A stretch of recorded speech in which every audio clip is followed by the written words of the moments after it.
Hey guys, back again with another budget shoe, the Peak Up30 3.0 Elite. I found this online and got it for 2,800 pesos or $48. So let's know how this stacks up against other shoes in its price range. Now, this one got me excited before I ran in this. The foam felt good in hand. Standing gave me DB8 Nitro vibes, but when I ran in it, it felt okay at first. And while it does deliver, there's a reason why it's priced very low, even though it's carbon plated with a very good foam. Well, I'll get into all of that, so stick around. The Peak Up30 3.0 Elite is a training partner to their Up30 Pro, which is probably their dedicated racing model. The idea of this one is like the Puma DB8 Nitro non-elite, the Nike Zoomfly, or the Asics Magic Speed, that those shoes are plated and race-oriented, but they're more of the trainer side to pair with their dedicated race models. Before we move on further, important notes: you really need to go a half size down. I did it after checking some reviews and feedback, and it fits snug. It has very little volume height wise, and this is not a wide shoe, so stick to your size if you have wide feet. But if you're semi-wide like 2E or have narrow feet, go down half a size. Instead of ordering a US 10, I went with a US 9.5, though I have borderline wide feet, and this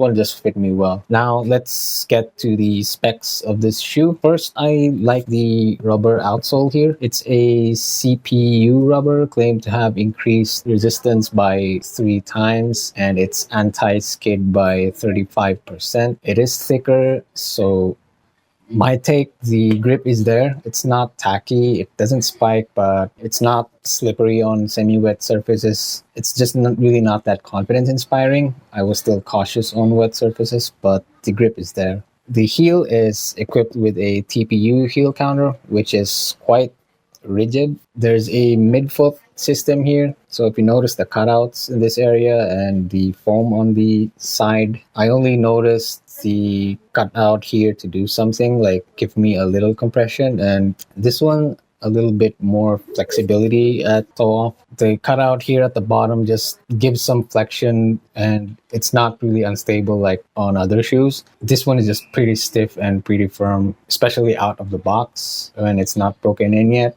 I think they call it ACS system, that helps landing pressure, forward thrust, reduction of energy loss, and supports effective foot propulsion. Well, my take on that, I didn't quite get the forward thrust and propulsion though, so I'll talk more about this later. So the midsole is called Tai Chi Adaptive Midsole 3.0. This cushioning technology provides a soft, resilient cushioning feel and intelligently adapts to every step. Flexible cushioning absorbs shock and returns energy efficiently, optimizing long-distance running performance. They say it's suitable for medium to long runs, 10K to half marathon, even a marathon for semi-professional athletes, or whatever that means, maybe the elites, with a focus on daily training runs, providing smoothness and stable support. Based on my experience, the smoothness isn't quite there, though stable support is definitely true. I feel planted on the ground even when standing, but it's really just due to the firmer midsole. I don't even feel the flexion of this cutout area here. As for cushioning 3.0, it's not that soft. I do agree it's a resilient foam, only it doesn't adapt to every step. My experience is more me adapting to this shoe rather than this shoe adapting to my mechanics. Again, more about it later. I'll compile all my thoughts in a while. For now, I'll share what I like about this shoe first. I like the laces, though they are very short for a runner's knot. I didn't need a runner's knot in this. The lockdown was good. I like the minimal heel padding. It's just pretty light. Still provides some comfort. I like it's 267 grams on my size. It's just right. Not that light for racing, but it's not really a full-on racer, but for a trainer it's not that heavy. I like how nimble this is, and it's not funky. I like the EVA insole inside. I can't take it out. It's actually stuck with contact cement or rugby.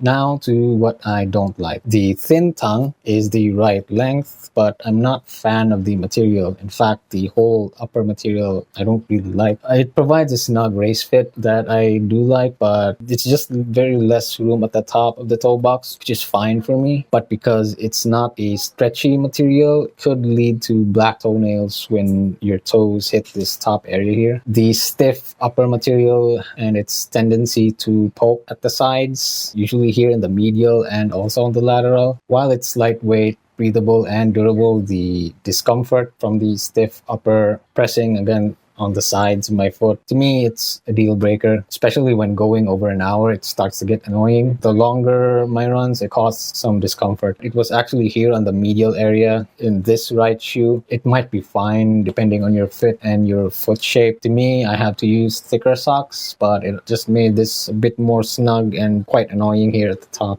As for ride and feel, the foam actually is quite springy, but not on easy paces. On easy runs, it's slappy with no good roll. It's instead of rolling, when you hit this area here, it just immediately slaps. If you also land mid-foot to a forefoot bias, it's not a seamless tap and roll experience. It might get better at moderate and long run paces, but the smoothness still isn't quite there, despite the rocker starting early. To their statement of a smooth ride, I don't really quite agree with that. The bounce is noticeable if you're not running a high cadence. To me, it was around 4 minutes and 40 seconds to 5:30 minutes per kilometer. That was at less than 160 or around 160 steps per minute, and that made it bouncy, meaning I was intentionally trying to be heavy with my step. So when I try to be efficient at that pace, I upped my cadence so gravity could help me. This one just felt off. I think it's the combination of the stiffness and a lack of turnover. At 30 kilometers, it did get softer. The plate also softened up as well, but it was still stiff. Then at 50 kilometers, it did open up to be a bit more versatile. Slower paces were a bit better. Then again, it was still slappy and stiff. Still not a seamless transition, but at least it was already a tiny bit better. Faster runners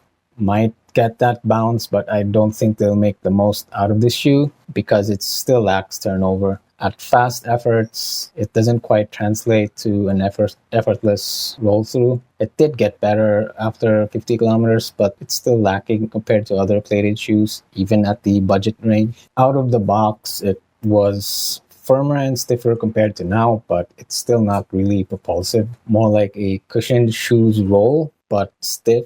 And though it isn't good as a cushioned shoe, the foam isn't quite energetic despite it being a little bit springy. I don't quite get it because it feels like it's supposed to be energetic. Now, it's fine if it's not an energetic foam or a soft, squishy foam like the Anta C202 HP, for example. What it has over this one, that shoe has a pretty good roll and a very good turnover. It also has just the right softness for you to flex your toes at toe off and take advantage of the plate. Now, if you're stronger and faster, you can engage the plate on this one, but again, the turnover will still hold you back a bit. I said earlier that this was more of me adapting to the shoe versus their claim that the foam adapts to your every step. The sweet spot for me was around 5:30 to 6 minutes per kilometer pace. Going faster, the turnover wasn't quite there. I don't know about how it adapts, but you're just looking at a narrow sweet spot. Plus, that sweet spot is just a narrow middle range where it's okay, but it also doesn't really quite excel. Plus, I have to adjust my gait and my landing. While some of us do pronate slightly, I found I have to pronate slightly more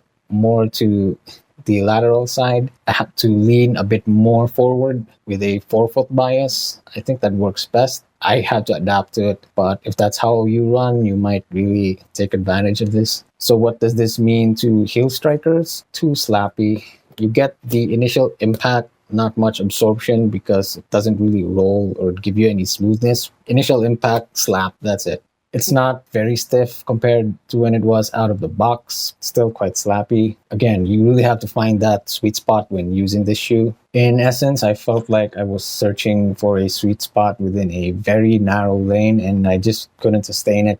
I don't know if it lacks the gears. I do see the potential of the foam, but feels off in the setup.